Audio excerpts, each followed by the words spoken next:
E aí, a única coisa que ela falou foi esperança. E é com essa palavra que eu começo a história que mudou completamente a minha vida e me trouxe até aqui. Era junho de 2013, minha namorada terminou comigo um pouco antes dos Dias dos Namorados. Eu saí do carro dela igual um zumbi. E a única coisa que vinha na minha cabeça era a voz dela dizendo, eu amo você.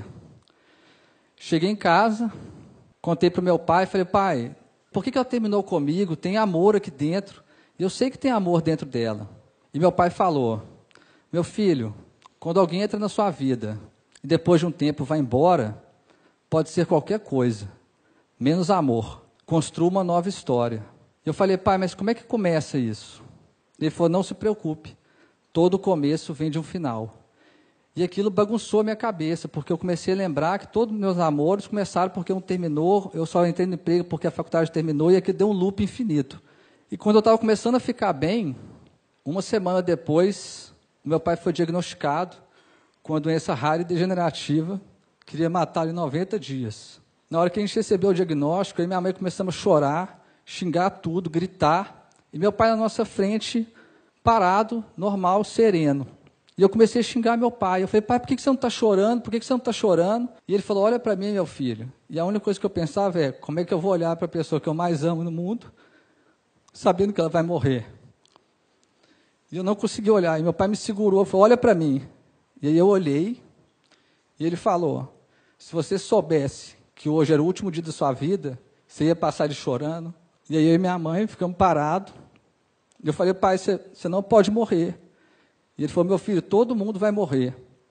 E eu falei, pai, mas todo mundo vai morrer. E a gente, o que a gente vai fazer? Ele só respondeu, viver. E foi isso que a gente foi fazer.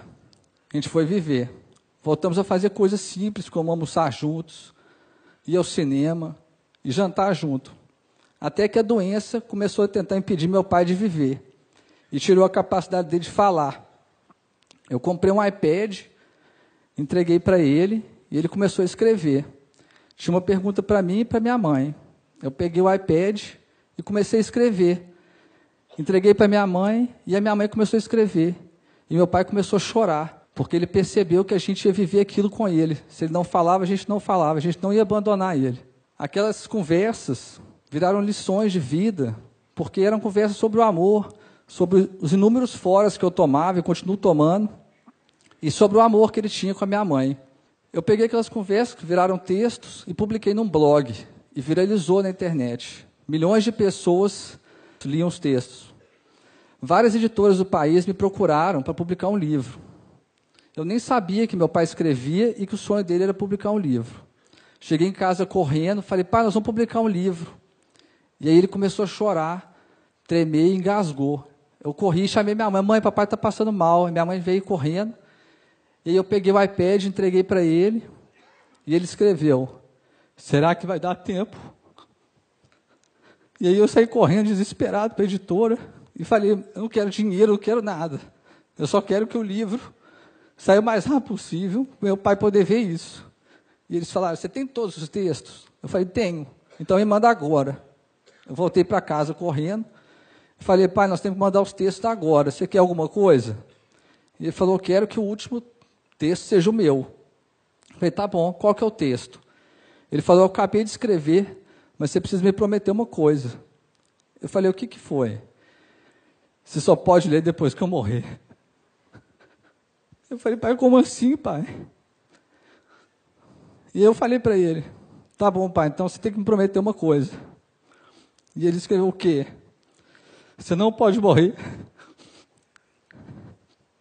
E aí, eu e meu pai cumprimos a promessa. A gente lançou o nosso livro, Faça Amor, Não Faça Jogo. Mais de 400 pessoas no lançamento, eu, meu pai, minha mãe, minha sobrinha. O livro virou best-seller no país. Só que aí a doença tentou impedir meu pai de viver. E tirou a capacidade dele de andar. E colocou ele na cadeira de rodas. E agora a gente tinha rodas. O que a gente ia fazer? Meu pai amava viajar. A gente transformou a cadeira no avião. E todo dia, pela manhã, a gente descia para a nossa pista de decolagem, fazia um plano de voo, e eu separei um dia para vocês.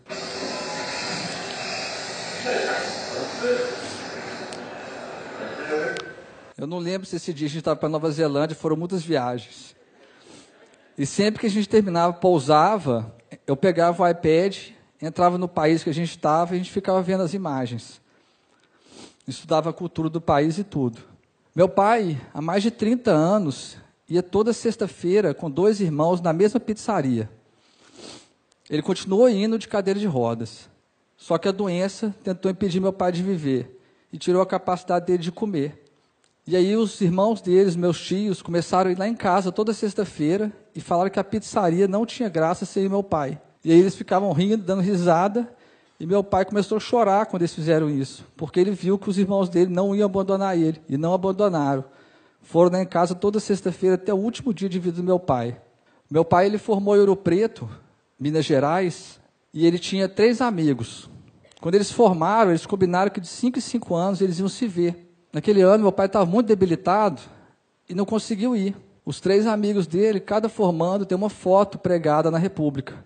Os 3 amigos pegaram as fotos, os 4, pegaram a estrada, chegaram lá em casa de surpresa, pregaram as fotos no quarto do meu pai e falaram: a nossa República é a sua casa. E meu pai começou a chorar, e todo mundo começou a chorar, porque ele viu que os amigos dele não iam abandonar. E não abandonaram, trocaram 5 em 5 anos para 1 em 1 mês eles iam lá e faziam a nova festa da República. No dia 2 de julho de 2015, os meus pais completavam 46 anos de casado. Todo aniversário de casamento, os meus pais faziam isso aqui, ó. Eles dançavam. Naquele ano, meu pai não conseguia ficar em pé. E aí a minha mãe falou: busca cadeira de rodas. Eu falei: por quê, mãe? O que você vai fazer? E ela respondeu: eu vou fazer o que seu pai faria por mim. Eu busquei a cadeira de rodas e quando eu voltei para o quarto, a minha mãe estava abraçada com meu pai na cama. Eu cheguei perto para ajudar e ela falou: não precisa. E ela começou a tirar meu pai da cama, fazendo maior força, e meu pai não tinha força, não sei de onde que ele tirou, foi a última força que eu vi ele fazendo na vida, e a minha mãe conseguiu colocar ele na cadeira de rodas. Ela colocou uma música e ajoelhou ao lado dele e começou a fazer a cadeira girar. E os dois começaram a dançar. Meu pai chorava e ria ao mesmo tempo. E foi a cena mais bonita que eu já vi na minha vida inteira. Quando acabou a dança, eu entreguei o iPad para o meu pai e ele escreveu: eu tenho um último sonho. E eu perguntei: qual que é, pai? Ele escreveu: eu quero ver o mar pela última vez. Eu falei: então a gente vai. Eu fui muito criticado, muita gente falou que eu era louco, porque eu ia levar uma pessoa que não falava, não comia, não fazia nada, para a praia, que nem ia aproveitar nada. A única coisa que passava na minha cabeça era: talvez o amor seja isso, fazer loucuras, fazer o improvável, o impossível virar possível. E eu separei 3 momentos da viagem para vocês verem: o início, o meio e o fim. Quando a gente voltou da viagem, meu pai estava muito debilitado. Ele pegou o iPad e começou a escrever: meu filho, eu estou sentindo muita dor. A minha mão treme muito. Eu não sei até quando eu vou conseguir escrever. A gente precisa criar uma nova forma de comunicar. Se eu piscar uma vez é sim, 2 é não, e 3 é eu te amo. No dia 23 de agosto de 2015, o meu pai faleceu. Os médicos tinham dado 90 dias. Meu pai viveu por mais de 1095. Eu resolvi contar um pouquinho dessa história aqui, porque eu vejo o mundo distorcendo, complicando demais as coisas. Fique com alguém que faz isso, que te dê aquilo. E todas essas regras e exigências são criadas pela cabeça. O amor é criado aqui dentro, no coração. O resto todo é ilusão. Eu vejo a sociedade exigindo demais status sociais, bens materiais, pedindo que os pais coloquem os filhos nas melhores escolas, nas escolas mais caras, que estudem 3 línguas, que as esposas sejam as melhores amantes, sejam bem-sucedidas. E eu queria dizer para todos vocês que tudo isso não significa nada. A única coisa que o bem mais valioso que vocês têm, podem dar para alguém que você ama, é o seu tempo. Aquele tempo que a pessoa deita no seu colo e você fala: vai ficar tudo bem. A pessoa que você ama Só precisa que você passe pela confiança, que esteja ao lado dela nas suas escolhas e que, principalmente, dê a ela esperança. Esse é meu primeiro pedido. Dê o seu tempo para a pessoa que você ama. Muita gente acha que é fácil eu pedir isso porque acha que a minha relação com meu pai era perfeita. E não existe nada perfeito no mundo. Eu e meu pai eram cheios de defeitos, nós seres humanos somos cheios de defeitos. Quantas vezes meu pai entrou no meu quarto e eu falei, pai, me deixa em paz, estou tocando guitarra. Pai, me deixa em paz, estou jogando videogame. E sabe o que ele fazia?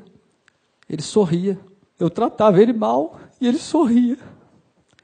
Ele rebatia a minha raiva, a minha paciência com amor. E foi isso que ele me ensinou. Quando alguém que a gente ama nos tratar mal, em vez de tratá-la mal de volta, dê o seu amor. Porque o amor é a única forma capaz de transformar o mundo e as pessoas.